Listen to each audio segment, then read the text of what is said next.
ఒక్కసారి నేను బిర్యానీ చేశాను అంతే. ఇంకా చాలా ఈజీ ప్రాసెస్ అనిపిస్తుంది బిర్యానీ అయితే. హోటల్స్‌లో మనం చూస్తే టెంప్ట్ అయిపోతాం గానీ ఎక్కువ తినలేం గదా! కొంచెం తినంగానే పొట్ట ఫుల్ అయిపోద్ది. ఇంకా నేను ఎక్కువ స్పైసెస్ ఏమి యాడ్ చేయకుండా ఎగ్ బిర్యానీ అయితే చేశాను.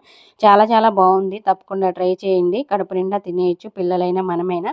ఎలా చేశాననేది అయితే సింపుల్‌గా చూపిస్తాను. మిక్సీ జార్ తీసుకొని ఒక 4 టమాటాలు తీసుకొని కొంచెం నేను ఉల్లిపాయలైతే ఫ్రై చేసి పెట్టుకున్నాను. అందులో సగం మిక్సీ జార్‌లో వేసుకొని పేస్ట్ చేసి పక్కన పెట్టేసుకోవాలి. ఇంకా అట్లనే ఒక కళాయి తీసుకొని మంచిగా నెయ్యి వేసుకొని మనం ఎగ్స్ ఉడకబెట్టుకుంటాం కదా, వాటిని కూడా కొంచెం ఫ్రై చేసి పక్కన పెట్టేసుకోండి. ఇంకా అదే కళాయిలో ఆయిల్ యాడ్ చేసుకొని ఇంకా ఉడకబెట్టిన ఫ్రై చేసిన ఆనియన్స్ ఉన్నాయి కదండి, అవి కూడా వేసుకొని ఒక 3 బిర్యానీ ఆకులు, ఒక చిన్న దాల్చిన చెక్క అయితే వేసుకున్నాను. దాని తర్వాత అల్లం వెల్లుల్లి పేస్ట్ వేసుకొని పచ్చివాసన పోయేదాకా ఉడికిచ్చేసుకొని ఇంకా టమాటా మిశ్రమాన్ని అయితే వేసుకొని అది కూడా కొంచెం పచ్చివాసన పోయిన తర్వాత దాంట్లోనే పెరుగు యాడ్ చేసుకొని కొంచెం వాటర్ అయితే యాడ్ చేసుకోవాలి. ఇంకా అట్లనే కొంచెం ఉడికిపోయిన తర్వాత గుడ్లు అయితే యాడ్ చేసుకోవాలండి.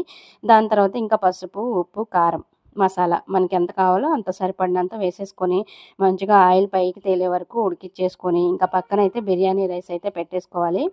బిర్యానీ రైస్ ఒక గంట సేపు నానబెట్టేసుకొని ఇంకా ఉడికిచ్చేసుకున్నాం అనుకోండి, ఎక్కువ వాటర్ యాడ్ చేసుకోవాలనమాట. వాటి క్వాంటిటీ ఏం లేదు. 70% అన్నం ఉడికిపోయిన తర్వాత ఇంకా దీంట్లో వేసేసుకోవటమే. లేయర్ లేయర్‌గా వేసేసుకొని మూత పెట్టేసుకోండి. ఇంక అంతేనండి. అన్నీ ఉడికిపోయినాయి కాబట్టి ఒక 5 మినిట్స్‌లో మన టేస్టీ టేస్టీ బిర్యానీ అయితే రెడీ అయిపోతది.